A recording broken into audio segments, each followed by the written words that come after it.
Welcome back. I'm Josh Robertson. It is 7:31 on your Saturday. Lots to do out and about today. Let's get over to Gard now with a look at your Weather Authority forecast. Yeah, and you should get out there today. It's going to be beautiful. We have the sun up now, not a cloud in the sky. We do have some way out in the distance, but inland it's just going to be high and dry throughout the day today. Temperatures in the mid-70s on the South Shore. We're seeing some 60s up to the north. Slidell right now, 64 degrees.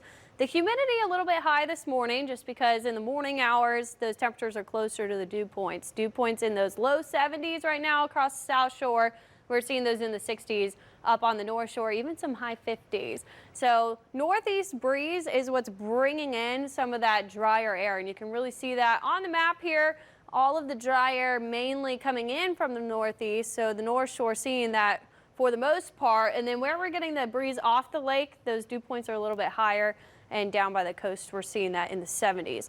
We also have some storms down offshore. Now, we could see a few of those climb farther north into the coastal areas later today, but they're mostly going to stay down there because that flow is mainly coming from the northeast on the surface. So beautiful day today. Get out there. We'll be in the upper 80s. We will see maybe some low 90s for our highs.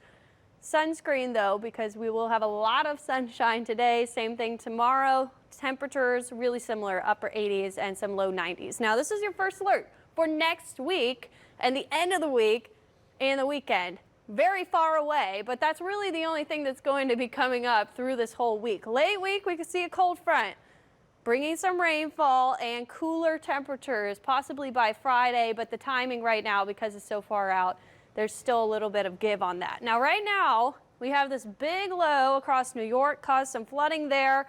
And the tail of that is what's lingering over us, just some low pressure in the upper levels, bringing in some of that drier air. Over to the west is our next weather system. You can see how strong this front is, this low pressure system. That's the counterclockwise swirl starting to move across California, Nevada. We need that Canadian cold air to drop down. So warm through the weekend because between those two systems, the low on the east and the low to the west, we have high pressure building, so we'll keep those temperatures above normal even through the week. And then here comes that low, bringing with it a front.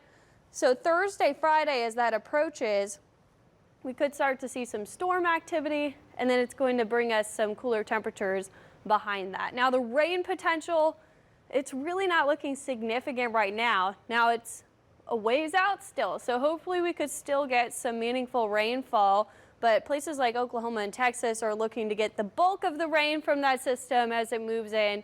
Hopefully we can try to pick up an inch or so in some areas. But right now, Weather Prediction Center is saying we're not going to get too much rain from it. But what will happen is these above averagely warm temperatures will move out and we'll finally get some cooler air. Now, this is going to be more seasonable air. Notice we're still not really below normal because we've been above normal. So it's just going to feel better than it has been. Even into mid-October, those actually cooler temperatures are to the north of us.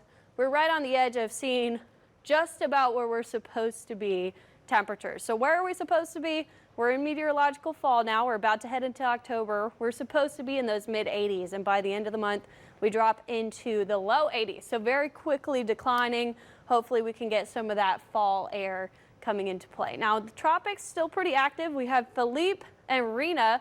These are actually interacting out there. They're doing something called the Fujiwara effect, which is where they try to circle around each other, but usually the stronger system, so Philippe in this case, during that effect, will start to really take a toll on the weaker system. So Rina is going to start to dissipate. Meanwhile, Philippe turns into a hurricane. But both of those headed up to the north, they will be fish storms. So for us through the weekend, pretty warm still. We're in the low 90s, even though we will have that lower humidity. So that won't feel too bad. Lows, especially in the 60s on the North Shore, really not terrible. And by the end of the week, we might be looking for that cold front. And we are calling it a cold front? It's meteorologically a cold front. The colder air mass is going to come down. Now, you'll notice it mostly in the morning hours. We know that cooler mornings with low humidity feel a lot better. I just want it to feel like fall. It's time already. All right, thank you very much there, Hannah.